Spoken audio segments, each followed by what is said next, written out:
The date is November 26th, 2021. A humanoid by the name of Cam Cletus purchased a plane ticket for Spirit Airlines. He boarded the flight, took his seat, and ordered a Capri Sun. After the Boeing 727 took off, he flagged down the flight attendant. As she approached his seat, Mr. Passenger jabbed the sharp straw into the bagged beverage and reached into his pocket. He took out a note and handed it to her and said, "You're going to want to look at that message." The flight attendant's stomach dropped as she looked down at the folded notepad paper. She recollected a story of something like this happening about 50 years ago, and it didn't go very well. She began to run to the front of the plane, but before she got too far, she looked back, and she saw a horrific sight. The gentleman that passed her the note had taken off a flesh mask, revealing gray smooth skin, huge glassy black eyes, and an eerie grin. He makes a gesture toward her, as if to reference the note in her hand. The flight attendant looked down, opened the note, and it read, "No funny stuff here, but I've abducted D.B. Coooper."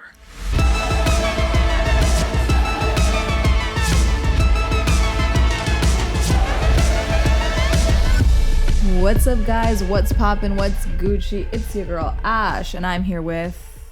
I'm Cory. Anyways, I'm here with Cory. I'm wearing my Lightning McQueen Crocs that light up when I step. Yes, Crocs are tacky and disgusting, but I had to do it for my boy Lightning McQueen. These are probably the best things I've ever spent $60 on. Limited edition. Limited edition. Let's do some simple edition. $20 for a t-shirt that's just something different. Yes. This always turns into karaoke. Dude, that turned on my Spotify the other day. I was just like, I just need a lit, like, happy jam. And then a little girl in my ear goes, "Hey, yo, Malcolm Moore, let's go thrift shopping." What? And I was like, no, this is so good. I got so lit at the train station for no good reason. Yeah, honestly. It's honestly like one of those songs that you forget exists, and then when you hear it, you're trying not to turn up because you know it's kind of cringy, but you're like low-key like turning like having a little doing jig, silent hand motions and not a podcast. Literally, I'm dancing. You can feel the energy though. I feel like if you're listening, you understand. Oh my goodness, how funny. Exactly. Well, we call her Crocs the Kachanklas. Yeah, the Kachanklas are legendary. We trademarked that. Anyways, we are here at Crop Circles, where we abduct myths, mysteries, and the paranormal every single week. We come at you with the story, the facts, and then we dive into the pop culture and tell you where you might have seen it, where you might not have recognized it. Or where all those references that you've been seeing online that haven't been understood about, now you might understand them a little better. Yeah, some context clues for you. It's always good to have more context, especially online these days. Like, I feel like if you miss someone said this on Twitter, they're like, if you miss one day of going on Twitter, like school, the next day you come back, there's like three different meme formats, and you're like, what is happening? Like, it's chaotic. So, you know, we're here to try to help give some context to some of those, I think. Thank you. I'm the kind of person that would need to be informed like this. Yeah. Thank you. But we're here. Thank you. We do it all. Here we are. It's currently, by the time you're listening to this, it's the day after Thanksgiving. But that is very important for our story today, is it not? It is. So all this long-winded stuff, but we'll get to that in a second. I still got some more announcements. What? Anyways. Really? What are you identifying as today? Oh, yeah. It's important. We'll get to it. I identify as the guy who sings what at the beginning of Is it not Macklemore? Does he sing that? I think so. I identify as Macklemore today. I am him. Yeah, I'm claiming to be Macklemore, and don't come arrest me for it. Well, you also only have $20 in your pocket, so that is also true. Hey, I'm gonna go thrift shopping. I would like to see it. It's honestly so expensive in Japan, though. Thrift shopping here is like more expensive than going to like Uniqlo. Yeah. Anyways, ridiculous. But yeah, I'm identifying as my Lightning McQueen Crocs because I have never felt better, more confident. Just, you know, we're here. Are you Speed? Yeah, of course. I'm number 95, baby. Kerchoo. Kachiga. Yeah. We're also here with Maile. You probably heard her just a second ago. But she's here with us being our podcast ghost as usual. Hi. Here she threw a glass off the table. Boo. I feel like you barely hear her sometimes, and it's like great. Little whispers in the background, like. That's all I need. Just sweet nothings whispered into my ear. By Maile. Yeah. Oh, geez. Anyways, now that we are done with the thankful day, it is actually very important to our story, like I said before. And tell me why, Cory. Tell me why we're celebrating not the thankful day, but... No, it's the 50th anniversary of the aerial heist by D.B. Cooper. Dun-dun-dun. I feel like we should add like a dramatic, like... Dun-dun. Yeah, Just like something big, dramatic. just dramatic sound. We still don't have a soundboard. No, why do we need a soundboard when we got your amazing impressions? Terrible. The horrible decision. I think we should take up my friend Victoria on her Venmo gift from our last episode. No way. What? That I had to return. Or that I should return. Yeah, my friend Victoria listens to our every episode. And hi, Victoria. And also past roommate, you know, from the trap house, the tree house. Yeah. And she Venmo'd me $15 and was like, hey, I heard you needed a soundboard. Because we like addressed how we just have to make the sounds ourselves. And I was like, thank you. But also like, no. Why'd you take the donation? We gotta open up like a Patreon or something. We're poor. We're not poor, but like, you know. I know. Yeah. I get the same paycheck you do. You literally... Yes. I know. But thank you so much, Victoria, for your love, support. We will get it together one day. We'll get it together. Yeah, we'll get it. We'll make it happen. Yeah, we're gonna upgrade. We're gonna upgrade for sure. Absolutely. New word. Yeah. I think bananas, apples, and oranges every time I do it. Absolutely. But yeah, no, it's 50 years since this whole D.B. Cooper thing happened on November 24th, 1971. Wow, what a time! Is it? I feel like we're like what podcast what episode did we talk about like how far back the decades are now? Yeah, it's a while. Like now. how I don't think of the 70s being 50 years behind, but I also wasn't in the 70s 50 years ago, so right. like it doesn't like really hit me as hard, I guess. But like when I think of the 90s being like over 20 years ago, yeah, it is kind of scary. It's weird how time passes and things happen. Yeah, but I mean, 50 years ago, basically the only unsolved air piracy in commercial aviation history happened. And it's one of the biggest mysteries that has been like unsolved and that is in unclassified FBI history. It's just nuts. This thing is crazy how it happened and how it ended up working out. And we'll get into all the details about that later, but let me tell you a little bit about what's going down. Who's involved? Yeah, let me know. What's going on? What's the tea? Who is D.B. Cooper? Because I don't know. No one knows, really. I'm so sorry. I don't know this man. Have you seen that? She's like, I don't know this man. If I saw this man walking down the street, I wouldn't recognize him. Yeah, it's been a long periodically time. Exactly. And so basically the mystery man who called himself Dan Cooper is D.B. Cooper, but basically D.B. Cooper was only it was like a mistake by a newspaper. Mm-hmm. There was some sort of miscommunication that ended up happening, and D.B. Cooper sounds cooler, so they kept with that one. Yeah. And that's why we know D.B. Cooper rather than Dan Cooper, which was actually written on like the plane ticket that was purchased way back when 50 years ago. Correct. But physically speaking, he was about 5 foot 10 inches to 6 foot tall. He weighed about 180 pounds, had dark brown/black hair. Wait, are they talking about you? You mean just every Caucasian man that exists on the earth? Like we're just copy and paste. You know? Literally though. It was just, like 5 foot 10. How tall are you? I'm 6 foot tall. Okay, see, I've got dark brown hair. Dark brown hair. I don't know how much you weigh, but about 185 pounds. I'm D.B. Cooper. But it says low voice. It says low voice, and I sound like a Barbie doll that got strangled with a voice box inside. It's like, you're D.B. Cooper, I'm D.B. Cooper. Are there any other... D.B. Cooper. No. Come on, SpongeBob, it's first grade. Are there any other D.B. Coopers I should know about? That was probably the FBI. Yeah. Well, they interviewed like over 800 people within like, what, the first 5 months or so? Exactly. Insane. But we'll get to the suspects in a bit. Tell me more about this mysterious man. He had brown eyes, a low voice, like I said, not a high-pitched voice like myself. He wore a trench coat, loafers, a white button-up shirt, a black clip-on tie from JCPenney's, and carried a brown paper bag and a briefcase. I actually was watching a YouTube video that had like the measurements exactly I think it was of the brown BuzzFeed video. Yeah, they're like, it was like this inch by this inch by this inch brown paper bag, and I was like, why is that important? Why do we? Yeah, I know, like, why did they waste not mentioned time? at all throughout the rest of the investigation? No one ever mentions the brown paper bag for the rest of the time. Yeah. Literally. Well, I wonder if he had like a little sandwich or something in there, maybe some weed. I don't know. It's a weed Sammy. A weed Sammy. Same. I'm sure. You know, I'm sure it's like the baked bread. The baked bread.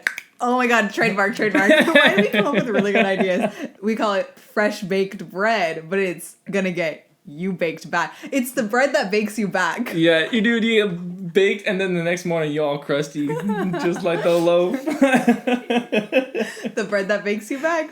Man, that's crummy right there. Oh no! Nobody steal our idea. Dude, he was wearing loafers too.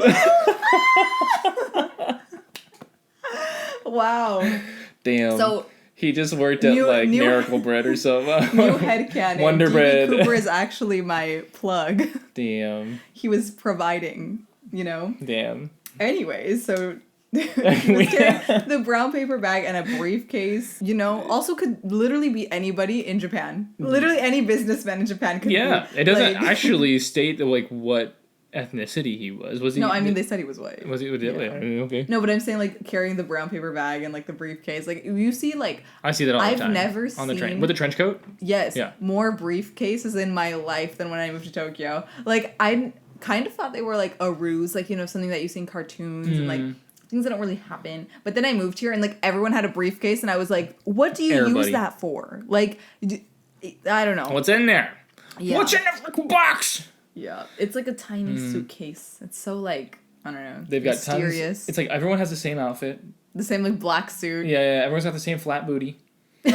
And then everybody got the briefcase. Do not tell me not everyone has a flat booty here. They got massive calves, some people but fluties. Some people be thick. If you see them, point them out because I need to see them. I would like. I've seen a handful, and I remember them, and I dream about them at night. Anyways, we'll just have to go hunting later. Let's go. Not hunting. Let's go clap some alien cheeks. Let's go. Jesus. No, but yeah, everyone just kind of has that, the brown paper bag from the conveni. Everybody. Everybody. I know I do. I got that apple bun the other day. Oh yeah. I haven't had new convenience snacks in a while. But I give you I buy them for Maile and I'm here, have this, and then I don't eat them. The chocolate mochi ice cream they're in right now. Apparently there's it's so good. A vanilla custard one too. Looks like an egg because it's white outside, white mochi, and then the yellow center, ice cream. Yeah. I'm trying to think of anything else that's from the convenience right now. I think they have a lot of pumpkin stuff. They have this pumpkin pudding, but I haven't. Pumpkin's different here though. It's not pumpkin spice. Not It's nutmeggy. Straight up kabocha, pumpkin. It's not very sweet here Vegetable-y. either. They make it real vegetably. Yeah, it tastes like squash rather than any sort of dessert. Yeah. But anyway, the guy DB Coooper walked out of the convenience. Ready to go. And he had his brown paper bag, his briefcase, and he basically walked up to the airport. He went all the way to Narita Airport. No, no, actually, he went to Portland International Airport in Oregon, and he got a ticket for Northwest Orient Airlines, and it was $20. Wow. How crazy was that? But he bought the ticket, and he used the cash, which was normal in those days because no one had It was Suica literally 1971. Yeah, you could not just train past it or credit cards just weren't as used. They didn't have Apple Pay. They didn't have, the Venmo. tap. They didn't have the Snap Cash. Yeah, Snap Cash. They didn't have literally anything. PayPal. None of it. The flight was meant to be about under 40 minutes going from Portland to Seattle, and he approached the counter and just did it. He did it. He approached the counter looking all fine and dandy, just the way we described him. And every single report of what he looked like afterwards describes him the same way, except sometimes he has sunglasses on. Yes. Dark sunglasses. He has dark sunglasses. Yeah, we won't talk about that. But basically this was also in a day, they made a really good point in the documentary. If you guys haven't already, and you are interested in learning more about the potential suspects, I would definitely go on HBO Max and watch their documentary that came out last year. They do kind of a deep dive on that, and they also made a really good point of back in these days, it wasn't, this is obviously pre 9/11, pre security checks and stuff. Honestly, Japan is still kind of like this. If you're flying domestically, we did not get ID'd a single time. Nope. We literally just showed up, gave them the receipt of our purchase thing, and they were like, okay, we did literally nothing, and we just kind of walked in. There was security, but it wasn't we didn't have to X-ray get wanded and everything. It was we kind of just we're there and they PSA is not a thing. God forbid anything like 9/11 happening to Japan, but if it did, I bet you immediately it would just, it's just not bad domestic. Obviously internationally they have probably higher security, but just like flying within Japan is just super low security. I think we were all kind of shook when we realized that. I mean, you flew more recently than we did because we flew last year. Yeah, I went to Okinawa over the summer, and it was kind of like impromptu. We got the ticket like the night before, like at 3 a.m. Left. It was like the same day. No, literally within hours, and then checked in and got there and left. It was like no, they didn't check your IDs. I was getting my baggage checked at like 30 minutes before the plane left because we got there late. Yeah, but it's just not a thing where you're like waiting in these security lines. Like it just doesn't happen. You're just kind of like, we ran and had time to spare. Like we went to the convenience, grabbed a quick bathroom break, and then ran through security, and we were done. But like, give me the basic like layout. We like the start of the day. He buys his ticket. Yeah, we're getting down with the real crime. All right. What happened first? Give me a timetable. The story. So basically, we got this man, and he hijacked the plane. But really, what happened? Let's find out. So at 2:50 p.m. Pacific Standard Time. Also, I'd like to say that all these times are approximate. There are some discrepancies between sources that we used. So this is all kind of like the average time or like the most common time. Anyways. Not that that really matters. But Flight 305 was approximately 1/3 full, so pretty empty. Yeah. And was just departing Portland on schedule, as, you know, the flight does. Mr. Guy over here ordered a bourbon soda, so classy. What time was it? 2:50 p.m. Okay, cool. And I got my bourbon right now. Yeah, and he got his bourbon on the rocks. I didn't have soda. He's having a themed beverage. This is an experience. Yep. And shortly after, you know, takeoff, he's like sipping the bev. They're like on their way up in the sky. Everyone's having a good time.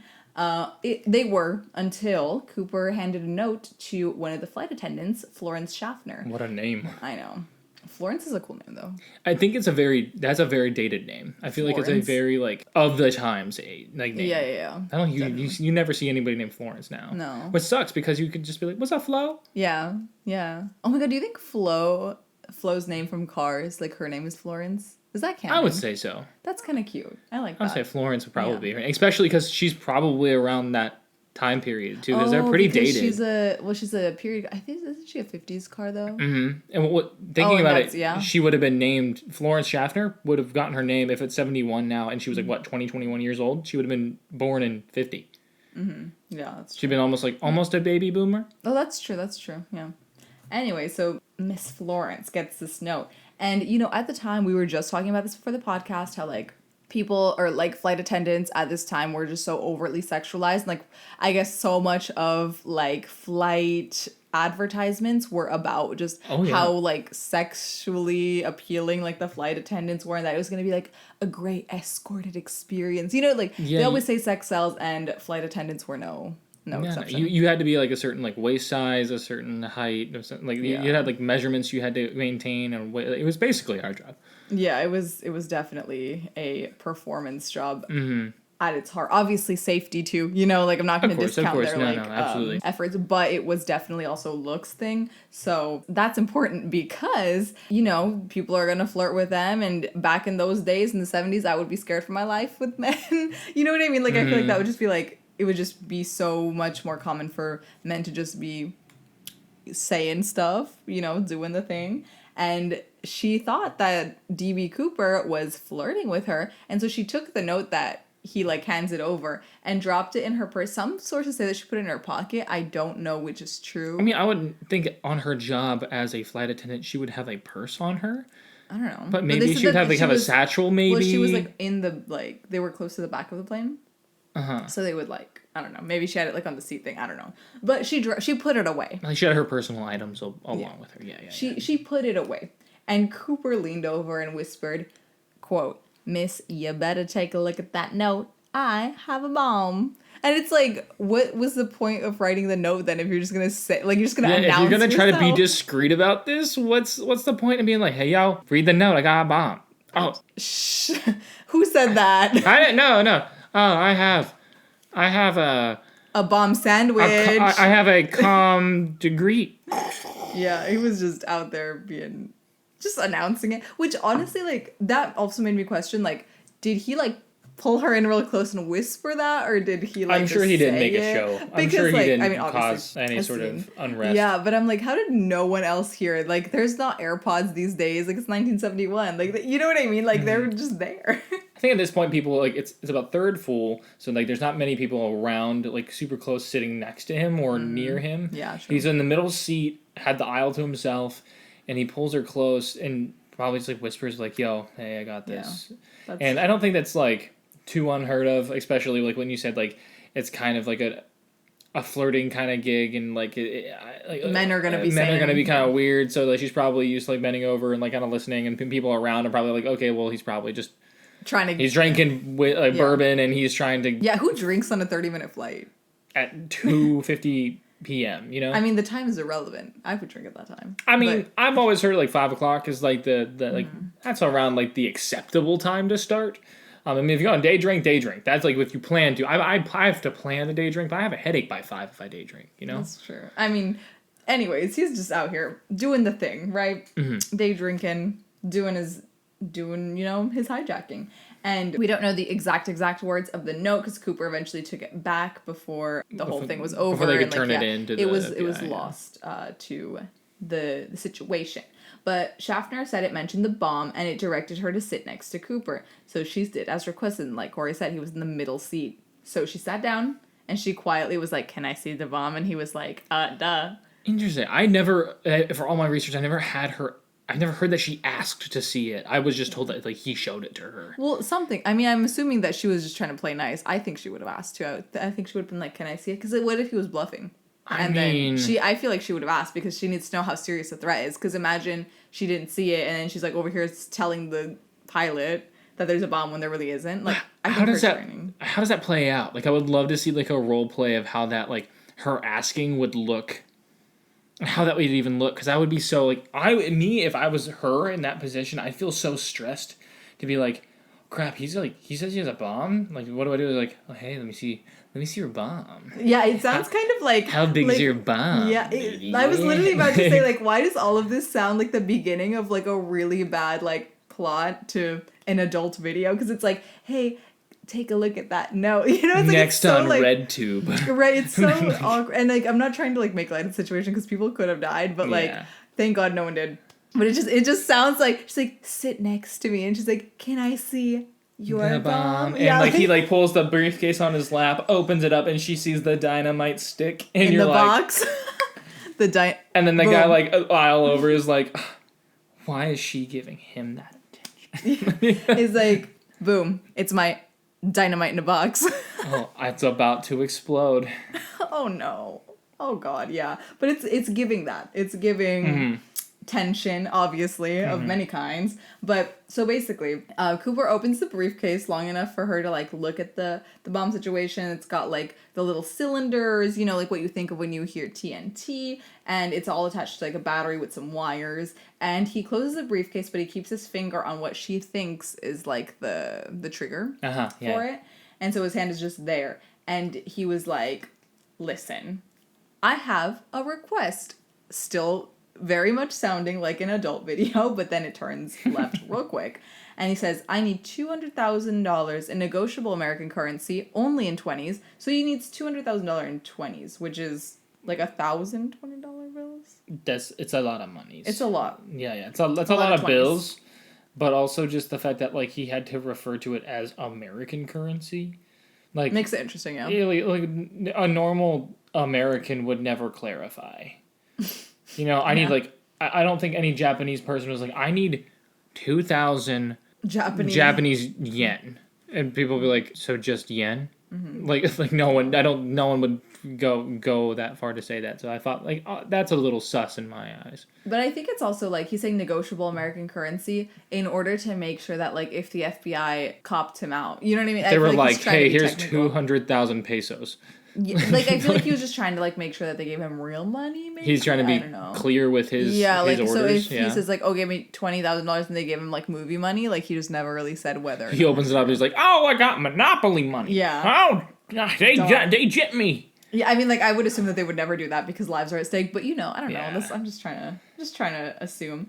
Anyway, so he asked for it in 20s only. He asked for 4 parachutes, 2 primary and 2 reserve, and he requested a fuel truck be standing by in Seattle. Seattle.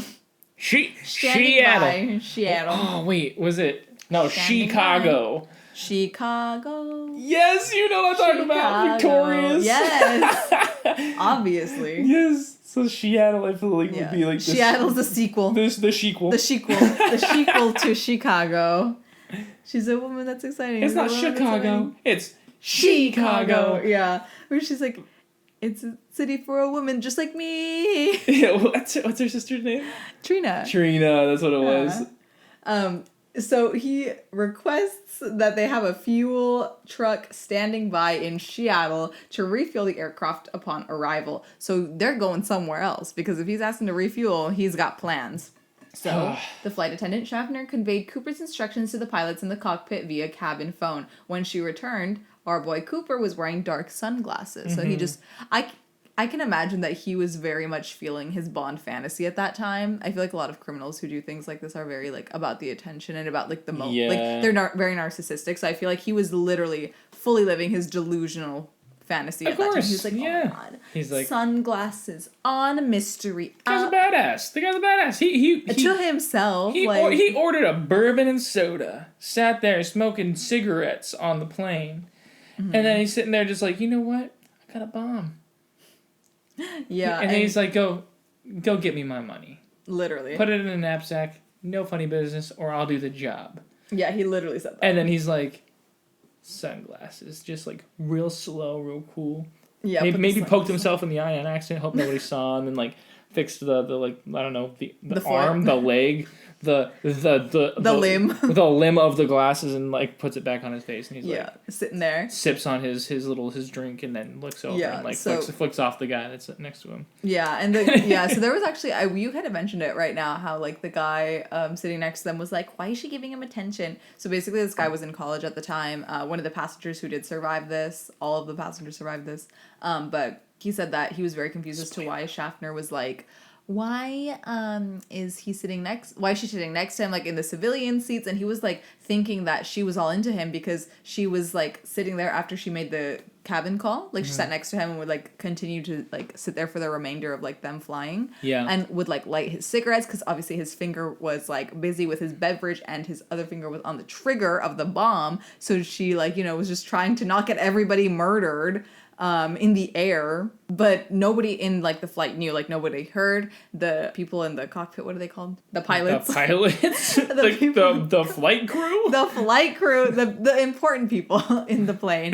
They literally told, like they made the announcement overhead that they were just having some technical difficulties. They were like, hey, so we're having like some problems, but we're just gonna like fly in circles. We're gonna circle and we're gonna land in a little bit. Like, don't worry, it's not... Like, the plane's not broken. Like, just don't worry. And everyone was like, oh, okay, work. Like, that's fine. It was also, like we said, back in the day, I feel like those things kind of just flew more. You know? Yeah. They just kind of got by with it. It was a newfangled situation to be, like, flying. The whole reason, like, they were flying around was to get rid of gas.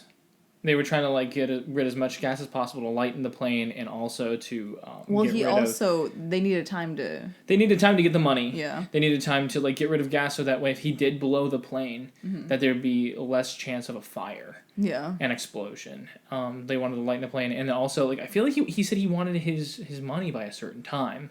So I feel like that was a really risky move to be like, oh, snap, like, we have to hurry fast, but, like, we can't touch down now. Because otherwise we'll land, have the people on the plane just chilling there at the airport waiting to get off, and we won't let them off until he says that we can, you know? Right, yeah. So he had all this planned. Anyways, so they're there. The guy's like, why is she flirting with him? But really she was just trying to not get everybody killed. And then everyone's just like kind of having a normal time. It was supposed to be like just under 40 minutes, like you said, but it ended up being a couple hours that they were up in the air. Mm-hmm. Anyway, so she's just sitting there. Trying, like, I can't imagine being her, though. I mean, we already said this, but, like, imagine you're sitting there lighting this guy's cigarettes while he's holding a bomb. Like, what? Yeah, how old was she again? Like, 20, She's 20, 21. Insane. Yeah, and I can imagine. If I was that age and that something like that had happened to me, I'd be like, nope. Yeah, Immediately should have. I would have, like, melted. I would have probably done whatever they'd said, you know, just because it was like, Yeah, and she was just cool and collected. Like, no one noticed any weird behavior from her besides that she was sitting in, like the civilian passenger seats. Yeah. But anyways, so they just began circling, and then the pilots were, like, telling everybody, like, you know, their teams were getting in contact with the police, then the police were getting in contact with the FBI, and, like, it was, like, a whole situation. Anyways, continue the story, the drama. Yeah. So we do know about the note that he handed over, and he ended up getting back. He ended up getting that back because he was like kind of feeling a little anxious about everything going on.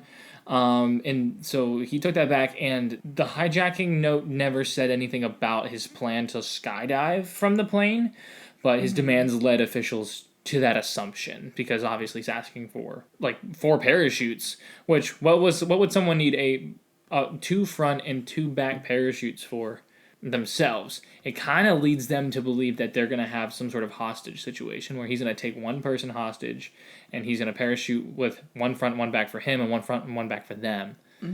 And so I think that also kind of pushes them in that direction, like, okay, well, we need to comply, because not only does he have a bomb with 36 other people on the plane, right, including flight crew and everything else, but he does not intend to let everyone go, because he's going to have 4 parachutes that are only to a maximum of 2 people being able to use them. Yeah, somebody said that they were also thinking that he would just take the flight crew with them and then let the passengers like fly the plane on their own until they like crash and burn. Yo. Yeah, so like that was another like possibility because of the amount of things that they that'd be that he was gonna make the flight, because it was like 2 flight attendants and the pilot and the co-pilot. So they originally thought he was gonna throw them out the plane, and then that was like just like the speculation by the FBI, throw them out the plane. He takes the plane and then does God knows what, you know. Oh man. So that was just wild. Those were all just theories. Craziness. And I mean, at this point, like, I think another a flight attendant gets involved, but she's plays a bit of a more minor role, I believe. And like the note and everything has been kind of conveyed to the front of the plane.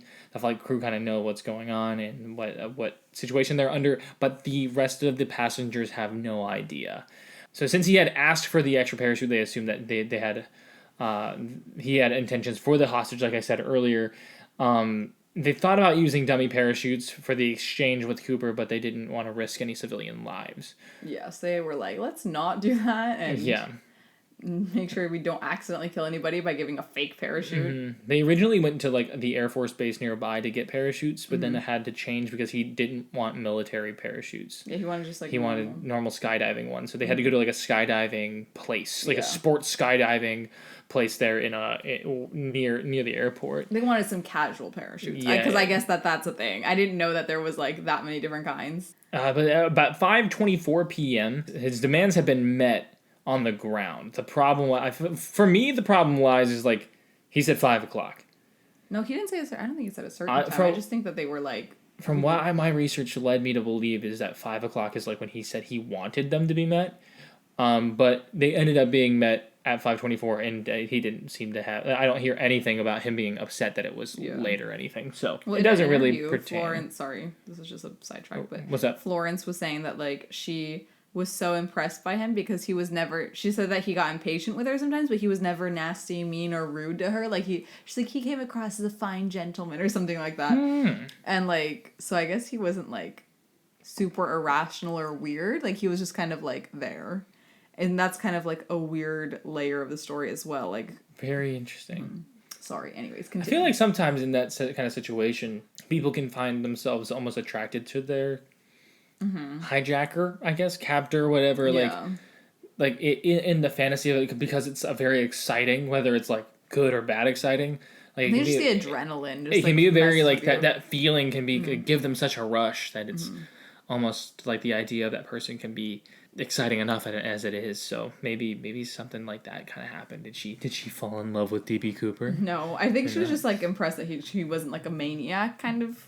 I guess thing, that makes sense. Like she was just like, oh my god, like he didn't even like yell at me. He didn't even like try to hit me. He didn't try to like do anything to me, and that was kind of shocking to her. Interesting. But the grounds team had the cash ready to go. They had the parachutes that they had gotten, and so they radioed the captain. The captain, his name was Scott, and told him that they were ready for the arrival. Coooper ordered that they taxi to a remote, well-lit area after they landed. He had the cabin lights dimmed and ordered that no vehicle should approach the plane. He also ordered that the person who was bringing the cash and parachutes come unaccompanied. So he had like a lot of like logistics. He had everything kind of planned out from the get-go. He knew exactly how he's going to play this out. And at about 5:45 p.m., they land in Seattle. The Northwest Airline employee drove a company vehicle near the plane. Coooper ordered flight attendant Tina Mucklow, the other flight attendant, to lower the stairs. The employee carried 2 parachutes at a time to the stairs and handed them over to Mucklow. Then the employee brought the cash over in a large bank bag. So kind of like, I'm assuming like there's one of these big white bags with a black money sign on it. Yeah. Like kind of just jingling away, like something you'd see in a cartoon, like with Bugs Bunny or something. The sack. The money just sack. a big sack.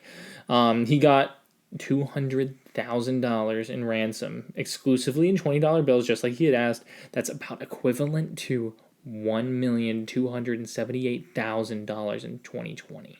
It's a lot of money. I mean, also, can we talk about the inflation?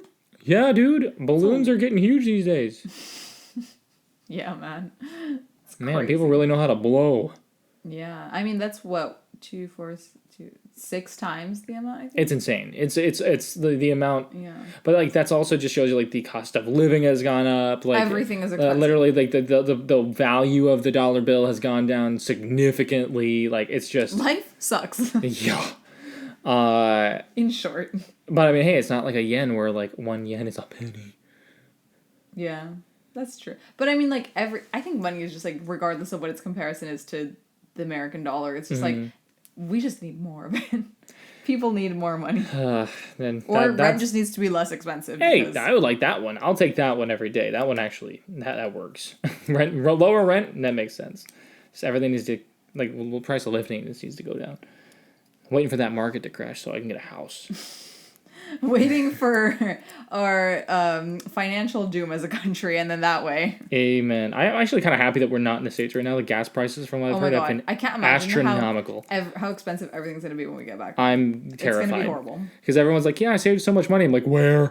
I'm like, I did not. Anyway, yes, $1,278,000 is what he basically stole from the FBI. Coooper released the 36 passengers and flight attendant Florence Schaffner. He did not release the other flight attendant, Tina Mucklow, or the 3 men in the cockpit. So he basically had enough people to get the plane airborne, and just in case he needed somebody else to help him out, I think is kind of what he kept on the plane. He let everyone else go. And that kind of let the FBI think that maybe he's going to take one of the flight attendants or the crew members as his captors or whatever. Exactly. Or as his captive. Captive. That's the word. Captive. So then basically, I think 2 hours later. Yeah, 2 hours later at 7:40, they were like, because refueling takes a while. You know what I'm saying? Like, there's like a bajillion gallons in these planes, and so basically what happened was that they were taking forever, and like, you know, everyone was stressed. I think there was a lot of stress, and they only partially refueled the plane because then Coooper was like, all right, we gotta go, bye. Yeah, he got really impatient. Yeah, he got impatient with that part, and I think it's like one of the only parts where you really see him showing any kind of like extreme emotion. Like, he was kind of just like, all right, we're leaving. Yeah, he got real frazzled real quick, and unfortunately, like, he didn't even like have a I think during this time he was trying to plan out like the route that he was taking, because he wanted to go somewhere specific, but then they were telling him that couldn't happen, right? Yeah. But they were saying, well, because he wanted to go to Mexico City. Yeah. And then, but because of like he cut off the refuel situation, they would have to stop in Reno, Nevada to like be able to continue the journey that far. Yeah, they had to like just negotiate that, but he never specified any sort of like flight pattern. No, not exactly. He just left that up to the pilot. Yeah, he just said you can fly literally wherever as long as we get to this kind of area. And they were like, oh, okay, which is kind of sus, because like you would think that he would have had like a specific area that he wanted to fly over if he was really that. If he was going to be jumping out. Yeah, you'd want to land in something there was specific, so much planning. Yeah, and then he was like, I'm just going to jump out wherever, which does not seem like a good idea. Like, it's just not like... They said in the BuzzFeed video that we watched about it, like where he had everything so meticulously planned up until when he jumped. Yeah, it was weird. He's like that picture of plankton. He's like, I don't know. He's like, where are you going I to never jump? thought He's like, I'd I go don't this know. far. I didn't think I'd get this far, literally. So he literally was like, well, we got it. Mm-hmm. Now I just got to leave. So basically, they set course for this track towards Reno, Nevada, and then allegedly Mexico was the plan. But then around 8 p.m., a warning light flashed in the cockpit indicating that the air stair apparatus had been activated. So it's like the little stairs that come out the back of the plane. It's a back door situation. They I think that's pretty standard on a plane. You should know when that is Yeah. open or closed. So Yeah, because the change in cabin pressure. At this point, I think everyone who worked on the plane, like the 2 pilots and the air stewardess, that's not the right word, the flight attendant, sorry. air stewardess. You know, my brain works in weird ways. I like it. I'll take that one. So they were all in the cabin at this time. He had ordered her to like go up there as soon as the plane took off, I think. But anyways, it's not really important. But he was the only one that was in like the main passenger cabin. So he like activates a little thing. The pilots asked on the cabin intercom if he needed assistance. He said no. And that was allegedly the last time that they heard. I did hear on the documentary that there was some trouble trying to get like the air stair open for a while, but they had to like lowered the plane a couple thousand feet to like get the pressure to stop being like as high. So then, I don't know. But either way, they got it open. Semantics. So they got it open, and then there was like a change of air pressure indicating that the aft was left open for a while, and like obviously like all the pressurized air is escaping. And at 8:13, the aircraft's tail section sustained a sudden upward movement, which probably is like from him jumping off of it. I would assume, like it's just kind of hanging there. And then I think the flight attendant like made sure like look. I think she opened the door or something just to like look, and then closed it again. I don't know. I never heard anything after that point. After he jumped, all I've seen is that like they landed afterwards, and they could hear the thing like scraping on the ground. Yeah, well, they were like making sure that he wasn't in there anymore, and then she was like, "Okay, I guess he's not here." And so then they ended up landing at 10:15 p.m. 2 hours later at the Reno airport. So they completed their like flight all the way to Reno, Nevada. And the aft air stairs were still deployed, like you said, kind of scraping the ground as they landed. And as soon as they got there, FBI agents, state troopers, sheriff's deputies, and the Reno police, literally all of your levels of cop, surrounded the jet. And they had, like, obviously, like, if you look, like, what if he's hiding in the seats? Like, you don't know, you know? Yeah. So they, like, went and, like, did a full armed search of the plane and determined that Coooper was no longer aboard. And, you know, just confirmed that he was indeed missing, which is kind of wild. He was no longer in the plane. So that it kind of confirmed for them, like around like what 8:13 or so, like he had jumped out of the plane. Yeah, and I forgot to mention actually, this is really important. Right before he jumped out, allegedly like just ripped off his clip-on tie from JCPenney and left it on board, which I don't know if he did on purpose, because like I would imagine that he would have thought that maybe it would like just fly out of the plane as well. But it ended up staying on board, and that's something that they took in later. But I can't imagine being like, D.B. Coooper, the guy, the sunglasses, about to jump out of a plane, and he goes, let me take off my tie first, though, because that's dangerous. He did like a tie reveal, takes it off, and it reveals like a bow tie.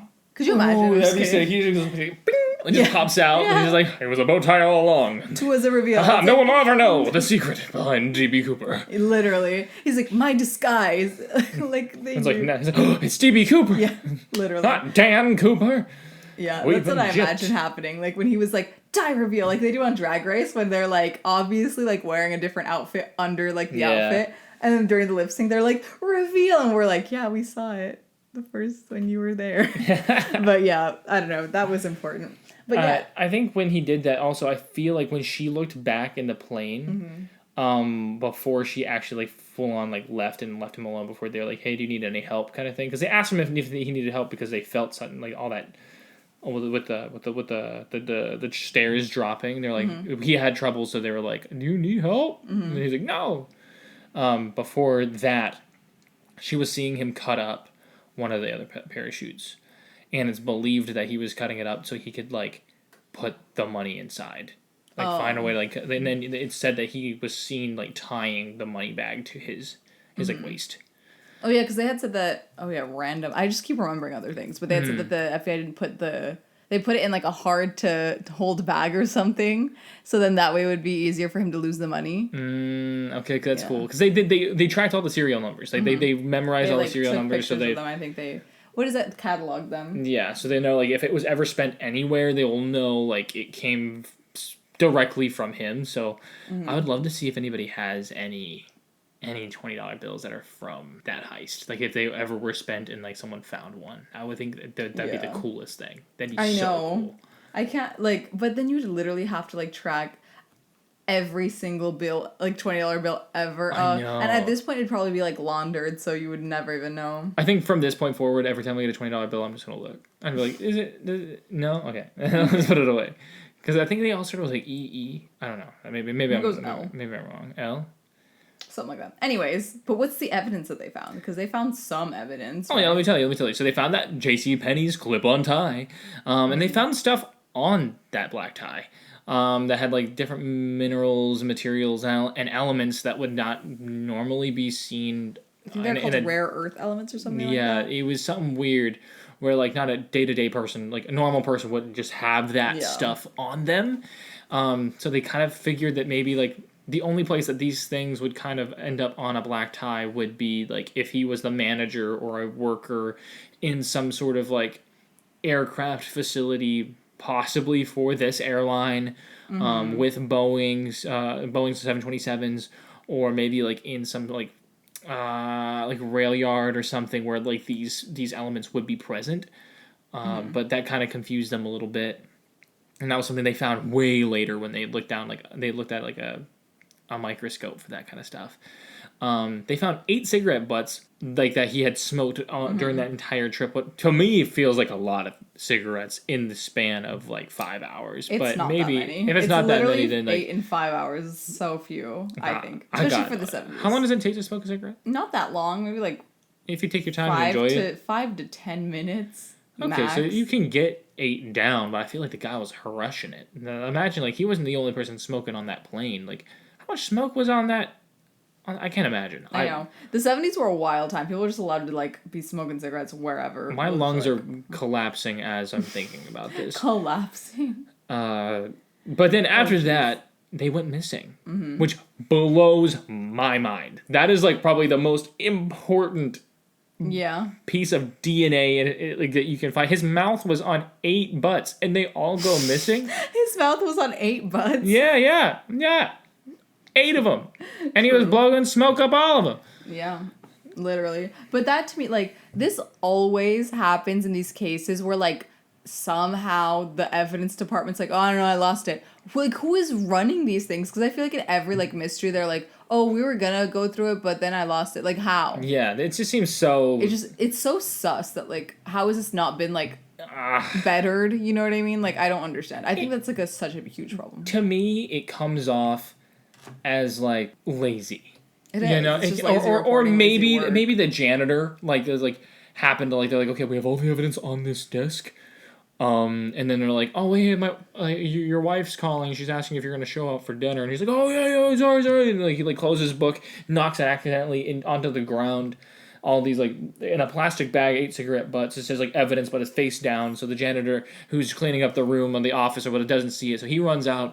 Janitor, like, at midnight has his, like, Walkman headset on, and he comes and, like, just throws it in the trash bag and, like, leaves. And then they're like, where'd it go? And then now we just don't know where they're at. But that just seems like such a far, like, you know what I mean, far-fetched thing. I feel like there's just so many stories where I really feel like the FBI was like, what if it would be a shame if this just went missing? We should make this harder.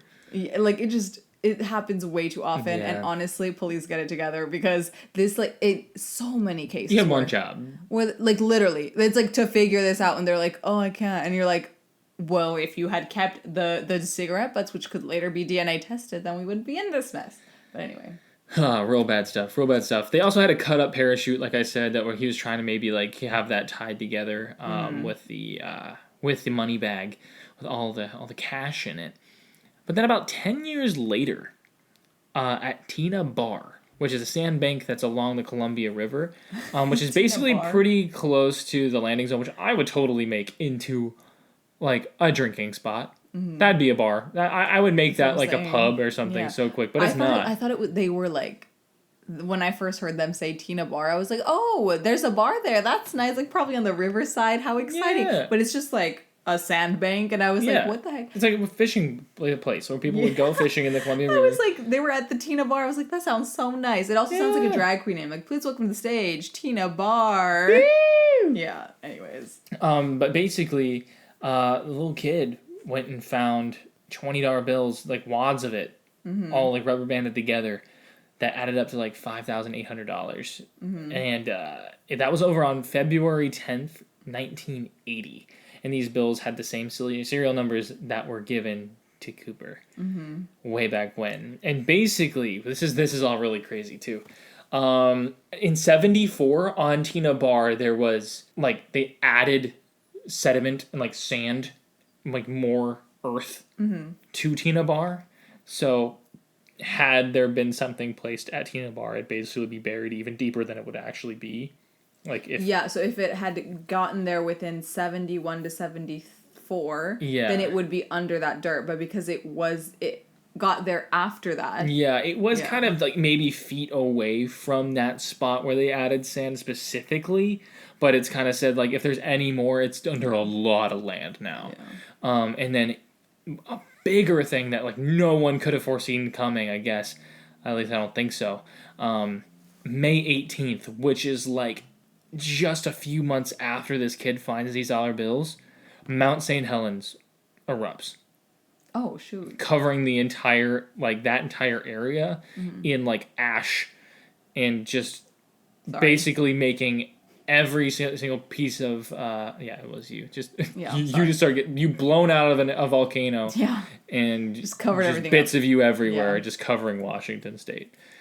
But, the blast radius covered the land surrounding Ariel, Washington, which is basically where they think that he landed, like, that area there. And, basically nothing from that point forward has been found in that area regarding this case at least. So so it's been crazy, real crazy. And I just think that it's really interesting that like if the money had been, because they say some people speculate that when the money was found along the Columbia River that it would have traveled downstream and then like gotten there, but 10 years is just an insane amount of time for something to have like travel downriver, because rivers move fast. Something's gonna like travel down the river. It's gonna take like maximum like 2 or 3 years, I'd say. But the fact that it was like found 10 years later and after a sediment, like I forget like the exact terminology, but like a layer of sediment that was from 74-ish. Yeah. Like come on, so that must have been like they think that it seems like someone had left it there after that year. Had come back and placed it there. Yeah, like to hide it. I had seen reviews of like they found out the rubber band company that made the rubber bands that were holding the dollar bills together, and they tested out that the rubber bands would not last longer than a year.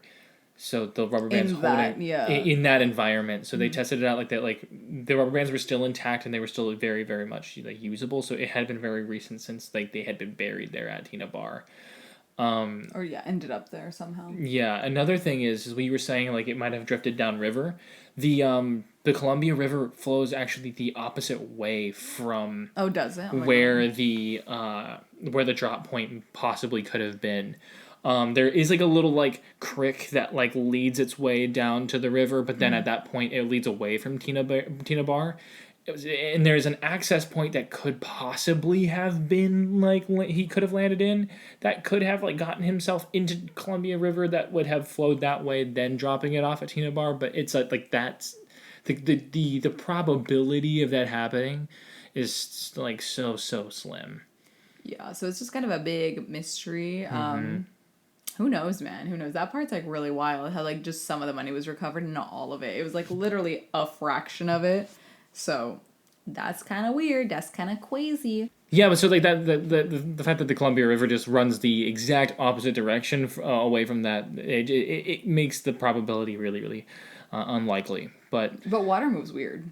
Water moves weird. Anyways, that has been the evidence. And we're going to take a break, and we'll come back at you guys with possible explanations and also possible suspects. And also... Plop! simple pop culture references. I don't know. But yeah, stick around. We'll see you guys soon.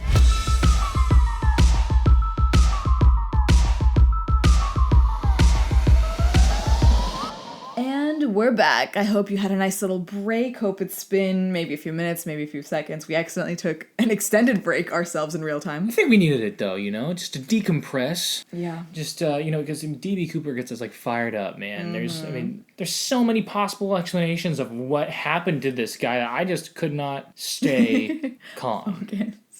Well, the first possible explanation, let's get down and back into it. Of this case, what really happened after that day, because ever since he jumped out of the plane, it's been a big mystery. No one knows what happened. But the number one leading explanation is that he fell to his death. Yay! Isn't that so exciting? How anticlimactic. I know, it's literally this whole heist, the glasses, the tie reveal, and then he just dies. That's so annoying. It's just it's definitely not the most exciting. Yeah. But it's definitely, likely, given the conditions, the circumstances, it seems pretty probable. I ain't gonna lie. True. Yeah. So basically, many believe that Dan Coooper leapt from the plane and just died while hitting the ground, maybe hitting a tree, maybe falling. I'm just falling. Yeah. Falling. Falling will do that to you. Yeah. It's not actually the fall won't kill you. It's the hitting the ground part that'll do it. You could die of a heart attack in the air. Which adrenaline would happen, but they say he was pretty calm. He had 8 cigarettes in him with a glass of bourbon and soda. Anyways, but the conditions that he dropped down into were less than ideal. Even after requesting for the plane to be flown at 10,000 feet and less than 200 knots, which is 230 miles per hour, which is pretty low and slow for a plane. It was dark when he would have jumped, as well as just having this large cloud cover right below the plane. Yeah. So you couldn't even see where he was jumping into at the time. And there was also just rain. It was November. Yeah, there's a terrible rainstorm. It's literally the Pacific Northwest and it's in November. You do the math. It's going to be cold, rainy, and gross. So going at that speed, the rain hitting your skin cannot feel good. No. There's no way. No, it's like sandpaper probably. Have you ever gone tubing? No. What is that? So tubing is when you tie to the back of a speedboat, you get an inner tube, and you kind of hang on there, and then after falling off. We did group tubing.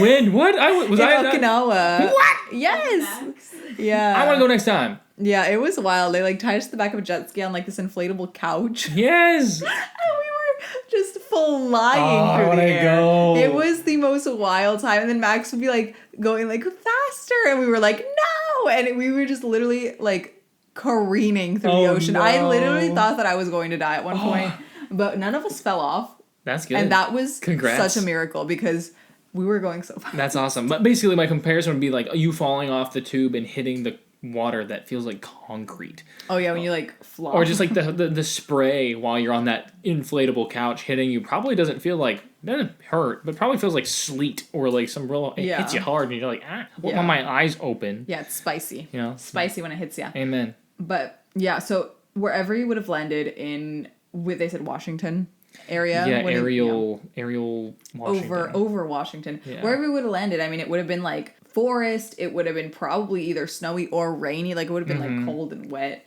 And he was, like you said earlier, wearing loafers and a trench coat. Even if he did manage to survive the fall to the ground, if he's in the forest, you don't even know what direction. This is before iPhones. You're not just gonna imagine the iPhone survives the fall, right? Unlikely, because these things don't even survive the fall from the kitchen sink.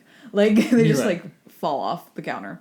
But imagine your iPhone survives and you have service. Either way, it's gonna be an adventure to get out of the woods. Yeah, there's big feet out there, man. There's big feet, little feet, aka small animals. Cat Squatch. Yeah. Also, we manifested the relationship between Sasquatch and Bigfoot Bay. It happened. We did it here on this podcast, and they collabed this week, and it was unreal. Yeah, side note, that was the most wild thing to have ever happened, because we were literally, if you go back and listen to the podcast, we're wow, we ship it, they need to be together. And at that point they had no crossover. No crossover, no Venn diagram in the social media community, and we were gunning for it, and literally this week they collabed, and I really feel that was a sign from the cryptid gods that I found it yesterday.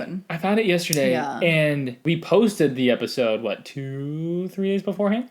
Yeah, so the episode went live and then they collabed, so I don't know. Maybe they collabed before that to post their video, but we had recorded the episode, 2 weeks prior? Yeah, like 10 days before that. So it was like, we were out here manifesting, we were out here giving what needed to be given, because then it happened, and it is the most beautiful chef's kiss collaboration, and I'm so happy. I could not be happier. I literally commented, we're only following 4 people on the Instagram. Yeah. Now we're following 5 because I followed Sack Squad. Yeah!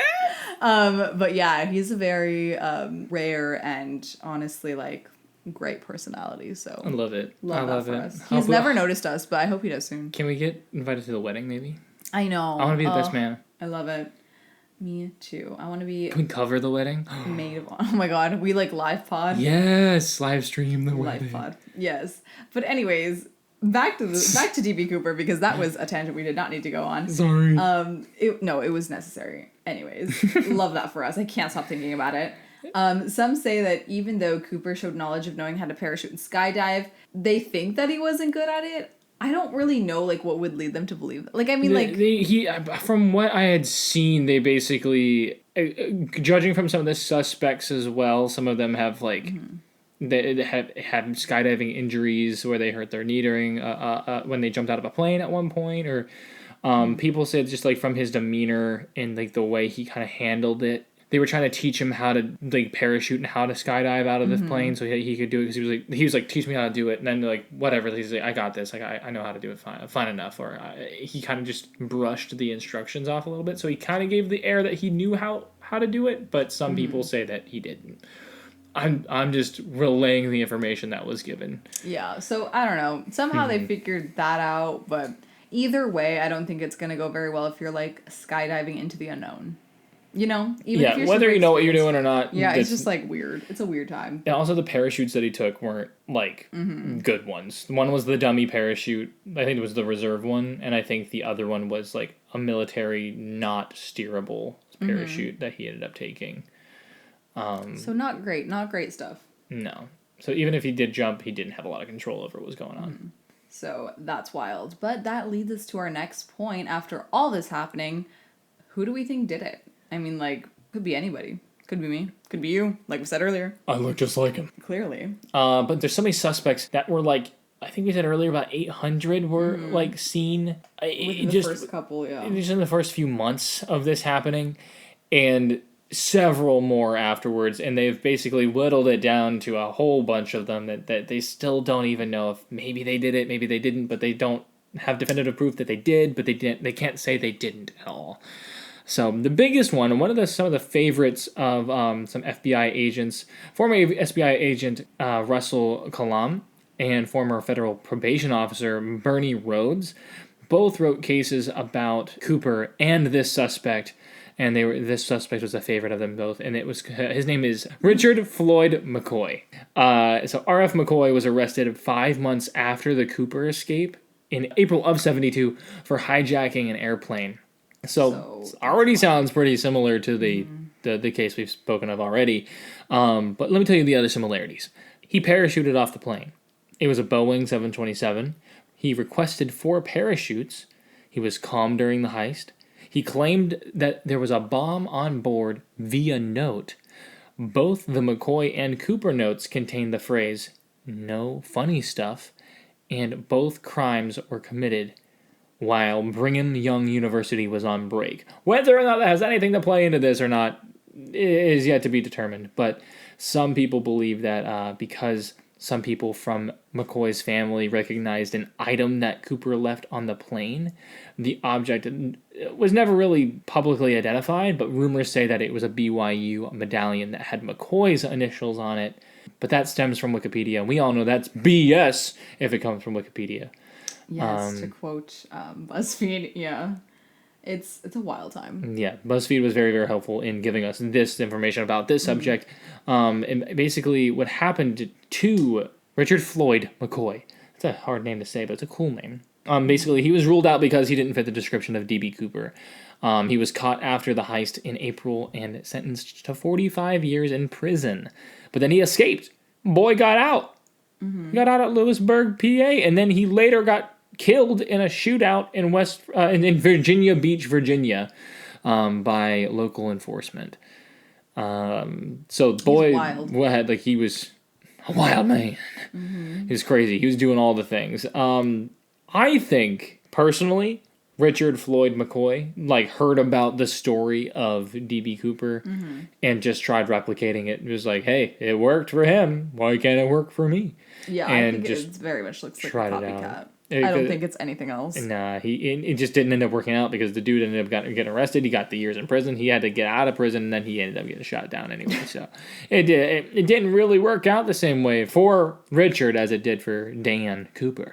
Yeah, so that's one suspect. Yeah, what are the other ones? Now, we also have, obviously with big profile cases like this, you'll see a lot of times that people will either do deathbed confessions or claim that it's them anonymously or not, or that people will blame their relatives.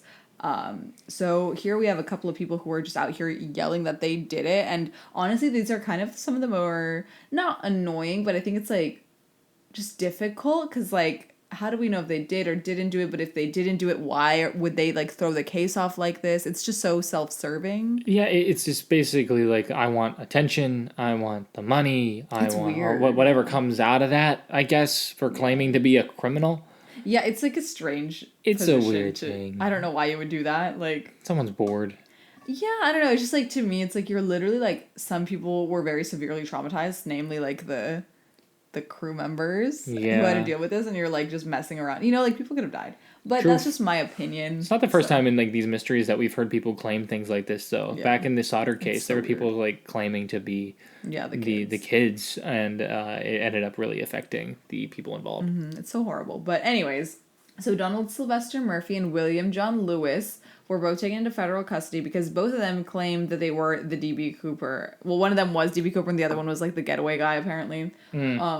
Something like that. But they ended up trying to tell their story of how they pulled it off, and they just ended up getting arrested by the FBI for pretending to be a criminal, which I guess is a crime. But I mean, like, it is a crime, I think, to like throw off an investigation like that. I think to the degree that they ended up doing. They were like out here talking to the media. They were out here trying to like make coin. It was trying to do like a whole tell-all story kind of thing. It was weird, and so they ended up getting arrested. So they were quickly thrown out of the actual running, I think, for being real suspects. But they're kind of important, these people were really out here doing it. Yeah. And then our other person who's a possible suspect, which I think is one of the more interesting ones, is Barbara Dayton, born 1926 and died in 2002, was a recreational pilot and University of Washington librarian.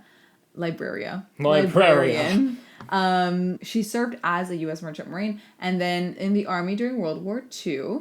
And in 1977, Pat and Ron Foreman met Barb at the Thunfield airstrip, where Barb was trying to like get enough hours to grab like a commercial pilot's license, but due to a lot of difficulties, namely one of them of her being transgender, she could not obtain a license. I mean, this was like literally the 70s, so like even now it's still hard to do stuff as a transgender person. I can't imagine like back then.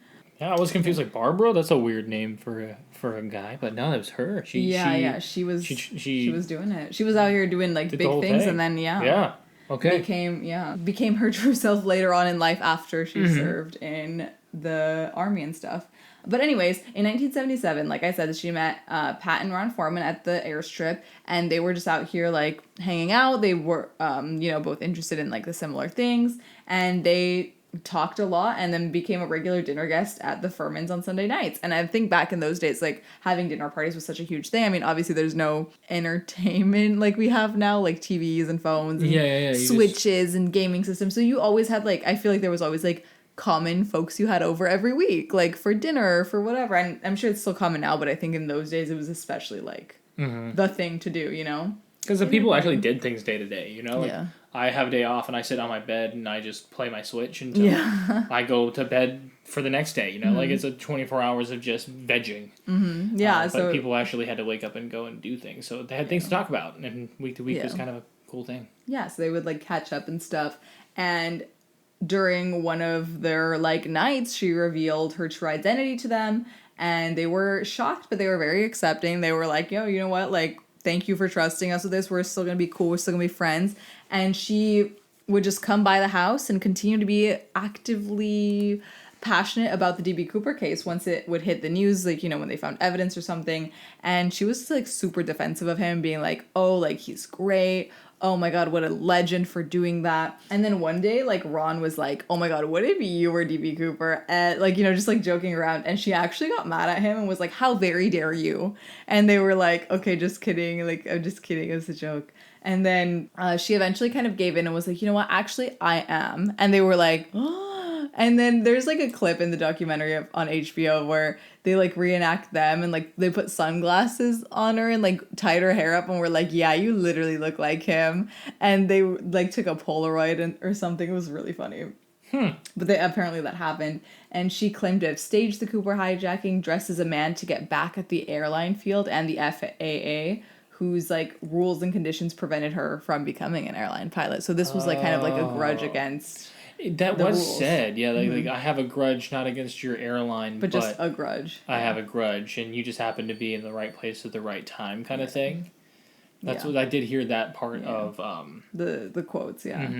But Dayton said that the ransom money was hidden in a cistern near Woodburn, a suburban area of Portland, but eventually just recanted literally the whole story. It was like, just kidding.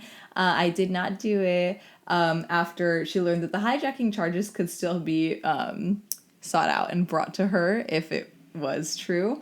And the FBI never commented publicly on her. Interesting. Which is, a choice. But, you know, the FBI doesn't... I feel like they just keep so many things a secret. They didn't comment on a lot of people that came by. I mean, there is a possible explanation that the FBI just, like, has all the information for it, but they just don't want to give. Yeah, they don't want to sway a certain way. Mm-hmm. They're like, we know who DB Cooper is, but, like, we are pretending not to know kind of thing. Maybe. Who knows? But yeah, so that was one of the more interesting ones. We also have, when they got the parachutes, you said that they got them from a skydiving school place. Mm. The guy who owns the place ended up getting murdered in cold blood later on, and it was wild. And then when this happened, people were kind of shook. And then the cops were like, this has nothing to do with DB Cooper. He just got killed. And everyone was like, that's suspicious. That's weird. Because of all people to get killed, you would think it was someone like relevant. Like obviously I don't want anybody to get murdered. But I would imagine that he would go after like the flight attendant or like the flight attendant's family. Like something like that. But like why would he go after like the skydiving school who provided the parachutes owner guy? Like, that's so random. I mean, it might connect to the fact of where, like, hey, I want parachutes, and they're like, okay, we got some from the Air Force Base. He's like, no, I need them from this place specifically. Mm-hmm. I need they need to be the civilian ones, you know. And so like almost leads. He knew the lay of the area, so he knew like if they weren't going to get it from the Air Force Base, they would have to get them from that place specifically. So maybe that person knew. Maybe that was like an accomplice or something that knew information. He wasn't about it or something, and he didn't want to share the money. Oh, maybe. He didn't want to share the money. It was a while after, so that's just a little nugget of who knows. Little nugget, yeah. Who knows? Big mystery, but that happened. Anyways, tell me about our other possible suspect. Yeah, the last one I have for you, Ash, is Robert Rackshaw, which is actually there's a whole a film, a docu-film on this. Basically, there was this guy who has been said that he looked a lot like Cooper. He was a little too young. That's kind of like why the FBI never followed up on this case a little bit. So they're just like, he was too young to be Cooper. He doesn't fit the age range of our description for Cooper. But he kind of looks like him. But he's a retired pilot and ex-convict who served in the Army as a helicopter crew member and other units during the Vietnam War. He came to the attention of the Coooper Task Force in February 1978 after he was arrested in Iran and deported to the United States to face explosives possession and check kiting charges.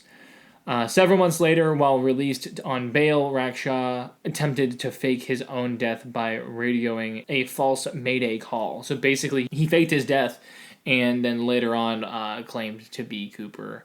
And Cooper investigators noted his physical resemblance to Cooper composite sketches, although he was only 28 at the time, so he was a bit too young for what they said. Because they said what if he aged like milk? I don't know. Benjamin Button, you know? He aged kind of funky too. But then basically he had all the military training for it. He had the criminal record. He was an Ohio native who ended up like moving to California, got a degree in like economics and stuff, and then he like settled down in like San Diego, I believe. Then he died pretty recently, actually. I think like 2019 he died, but in 2016 he was pretty heavily looked into after the case was even closed on DB Cooper at all. But I mean, there was no sustainable evidence to really convict anybody, I don't think. Like, nothing adds up. And that's the hard part about this case, is that like all you have is like eyewitness accounts, which again, no matter how close you are to someone in a crime, like you can't really count on eyewitness accounts to just convict anybody. Like there has to be hard evidence and like DNA, or like, you know, it just has to be more clean cut than that. And that's what makes this case really difficult. And obviously this is a different time. There was not as much technology as we have now, and like surveillance or like ID checking and like, you know, the whole airport situation like we mentioned. So the case kind of went cold and they closed it in 2016, I believe, officially. And that was that. And that's the case of DB Cooper, at least as far as the true crime bits go. Yeah, but now we have the pop culture bits. Yeah, now we have the things that come after it that make it quite famous. Quite interesting. And there wasn't a huge amount, not like in past things like with Bigfoot. Yeah, it's not like whatever. a piece of like lore, I guess, but there are some fun things attached to this case. Very true. That I think is, you know, interesting. I mean, like any mystery, there's going to be followers and there's going to be people trying to solve it, because who doesn't love to solve a good mystery? Imagine being some random and just solving a cold case. That would be wild. That'd be That would be sick. crazy. I think, yeah. Anyways, but speaking of solving this case, this year in 2021, they're doing CooperCon. CooperCon! Yeah, and it's going to be held November 20th to 21st at Kiggins Theater in Vancouver, Washington. Yeah.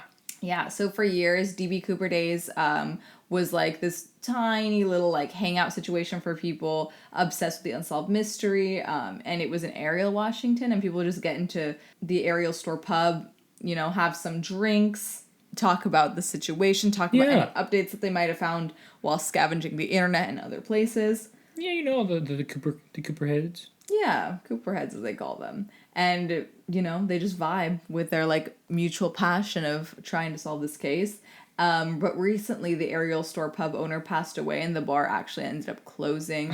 And the annual gathering, kind of, like, dissipated. That's really sad. However, this kind of inspired them to band together and create a new little party situation for themselves called CooperCon.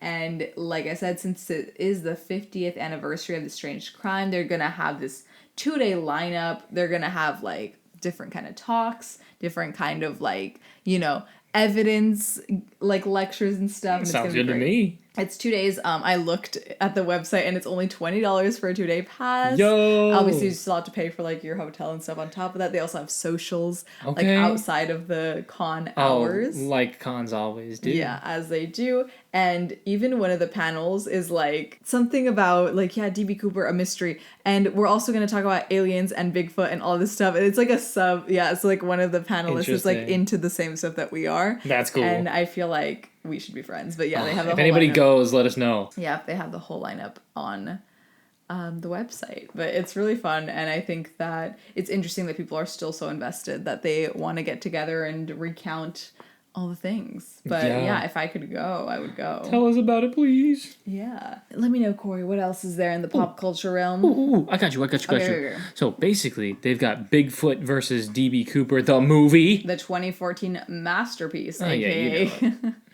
It's just there. It exists. It just happens. It's an awful... As like a 0.3 rating. Yeah, it's not amazing by any means. But hey, if you want to give it a watch, I believe it's on YouTube, yeah? Yeah, just Google it. I'm sure you'll find it. Bigfoot versus DB Cooper. What a wild time. It's a thing. Yeah. What a wild film. It's if you need to just do something and fill time, that is something you can do to fill time. Yeah. But what else you can do to fill time is there's also another film called DB Cooper Case Closed. And in 2016, the FBI called off the investigation. 45 years later, they believe the resources could be used in other cases and better use in just anything else other Putting than the that. manpower other places. But also in 2016, Thomas Coooper released a documentary film claiming that Robert Rackshaw, the Ohio native, was D.B. Cooper. And we just talked about him as one of the suspects, but Robert Rackstraw passed away in 2019, so if you want to see any footage of him and this film... all his evidence against him. You can see all that stuff there tea. in that film there, because Tommy is quite convinced. But also, more recent stuff, Marvel gave us a reference. Loki, the TV show over on Disney+, gave us a short scene where Loki disguised himself as D.B. Cooper, and he jumps off the plane as Heimdall, summons the Bifrost and transports him back to Asgard, and is later revealed that he did it because he lost a bet to Thor. But there was a TV line interview with Tom Hiddleston, where he speaks on this matter along with the director of that episode of Loki, where they talk about just like what was the motivation behind this, what do they think that could be used, and they're like, well, basically Loki, he obviously existed and he had to cause mischief, and like he was very, very he knew Earth existed, so he kind of given the whole the bet with Thor and just different things. He went on, messed with things and meddled in the human's history and caused crazy little events chaos. And chaos and mischief and made a whole lot of different mysteries for us. And this was just one of the many that he had a hand in. He was D.B. Cooper, and we solved the mystery. It was Loki all along. Yeah, that makes so much sense as to why he just up and disappeared. And then he took the money to Asgard, and they never spent it because obviously you can't. Yeah, in the scene he gets bamfed away, and all the money goes flying up in the air. So I'm sure he got some of those in his pockets too. Yeah, that was one of my favorite references. I think that's what inspired us to kind of do this whole episode, because we were like, it's like when we realized that it was the same thing, we're like, it's the same guy. It's D.B. Cooper. Yeah, so that was really cool. Highly recommend watching that clip if you haven't already. Do I it. love that show. I thought it was really fun. Yeah, it was neat. Yeah. But in other pop culture references, in 1979, Leonard Nimoy did an installment of his now notorious show called In Search Of. So they had kind of like a whole rundown of the case there, which was love Leonard Nimoy. Very dramatic and sensual fashion, as that show was known for. So it was really cool, to see. I did watch a clip of it. It's very interesting to see the way that crime cases are covered, especially within the decade that they happened in. As if they're older, it was just such a different time, and it really kind of puts into perspective how much things have really changed, and also at the same time how they haven't changed at all. It's just weird because I don't know, very time capsule-y. It was cool. You know who Leonard Nimoy is, right? Yeah, he's the guy. Yeah, the guy from where, Ash? From the plays. Yeah. From Star Trek? Yeah, Star Trek. There you go. It took me a second. I was like, let me just get there. He's an alien, just like us. Yeah, he is. It's great. 10 out of 10. But The Pursuit of D.B. Cooper was another, again, a film. Just people were out here trying to make movies, trying to capitalize on the mystery. 1989, featuring Treat Williams, Robert Duvall, and the infamous Paul Gleason. Then we have the HBO Max documentary that I keep referring to. Again, like I said, if you want to get into the different suspects that people think are most likely or the most random, it's The Mystery of D.B. Cooper. Again, finds it on HBO. It's interesting to say the least. Everyone who's interviewed is convinced that their relative or that their whoever is D.B. Cooper and fully believe themselves. How interesting. It's so wild, how strongly they all believe it, even though they all know of each other. Yeah, how cool. Well. How interesting. It's weird. The dynamic must be so crazy. Yeah, I mean, obviously they weren't in the same room, but yeah. I would assume that they know that other people are convinced. Other claims. Yeah.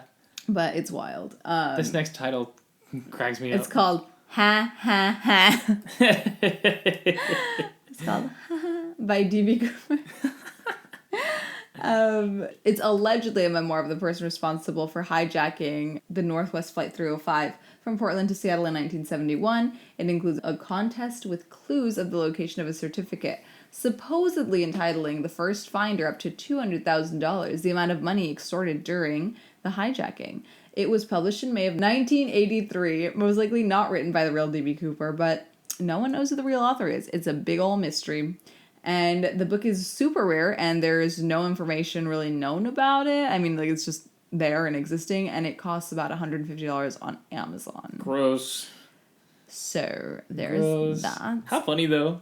I mean, it's just such a random thing. Like, people just making art, making like DIY projects from this, which is kind of insane. It's a very committed piece if it's not D.B. Cooper, you know? I mean, if people have actually like read this book, like I'd love to hear like what your review of it was, and I think there's some photos, online. Love to see that. Uh-huh. And then there's also the Dan Coooper comics.